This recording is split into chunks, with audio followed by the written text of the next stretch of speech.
Romeo, O Romeo, wherefore art thou Romeo? Deny thy father, and refuse thy name. For what's in a name?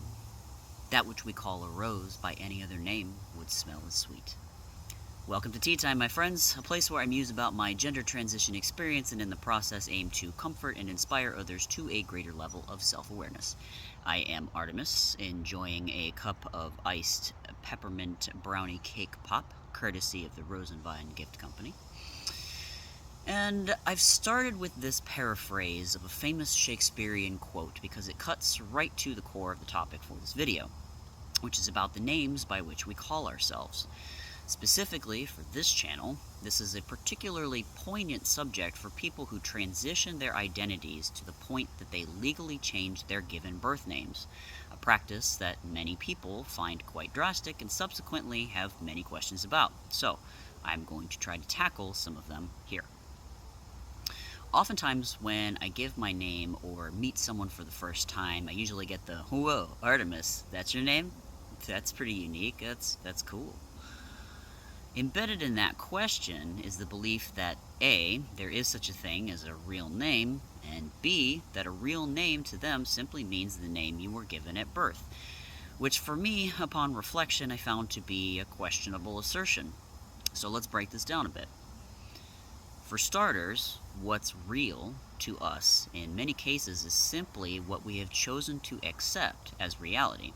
And in this case of a name, they're simply made-up sounds that we then apply to ourselves as a label of sorts by which we identify, and then call that a real name.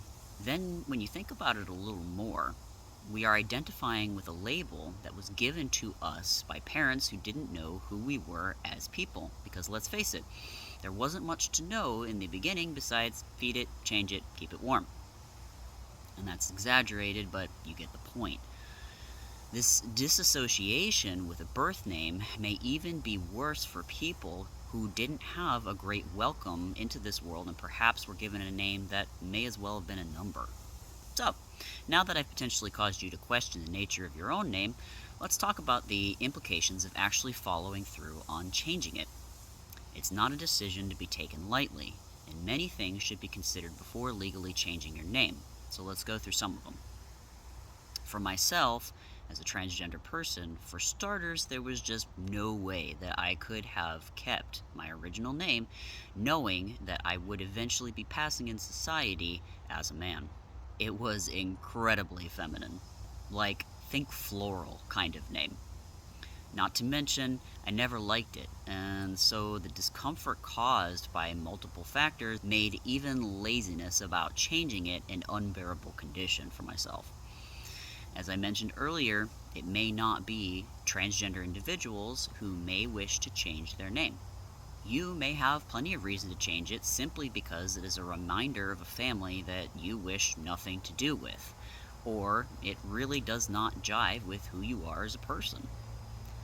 First impressions, for example, are made up of many snap judgments that people are making both consciously and subconsciously, and your name is definitely something that people are noting, whether or not we want to admit it.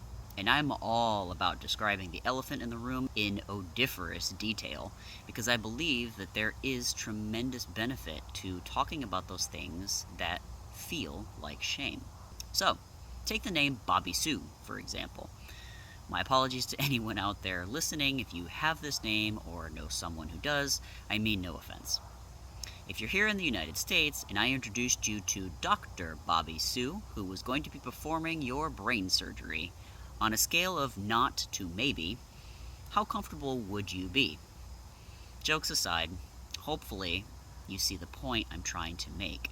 Perhaps most of us never really considered the impact our given names have on our quality of life. But certainly, those like transgender individuals have found themselves forced to the cliff, so to speak, in contemplating the experience of choosing a name that better suits them in a social sense. Now, choosing a name for yourself might be the easy part for some people. For me personally, it took a couple of months to find just the right one. But if that was the easy part, then the caboose of this train of thought is the backhanded boomerang that many people fail to properly account for, and that is the metaphorical death of your prior name and identity. I'll be doing another video about this psychological considerations of transitioning, and I'll link it when that video is done, because it's a pretty serious piece of baggage to deal with. The first hurdle, though, in dealing with the death of your old name is that even if you don't much miss it, there will likely be people around you that will. If you're still in communication with your parents, they will have some degree of mourning for the name that they chose for you and the identity of the person they raised in association with that name. While your name is all about you, at the end of the day, I'd really encourage having some empathy for those around you that may have trouble with that. And in order to do that, if you have any feelings of loss about changing your name, resolve those within yourself first so that you can help those you love around you with the transition. And it's completely normal that even if you want to change your name, that you will experience some hesitation or mourn your old name to a degree simply because it has a lot of familiarity to you. Perhaps it even has some deep family origins and significance, and personally, I think it's an overlooked importance because most people just want to focus on the positive aspects of their choices. But not me. When I go to the zoo and I see that magnificent elephant in the room, I can't help but point out how the size of that dung pile must make the keepers question their life choices. That is one big pile of shit. But I digress. For me, changing my name came at a truly planets aligning kind of moment in my life.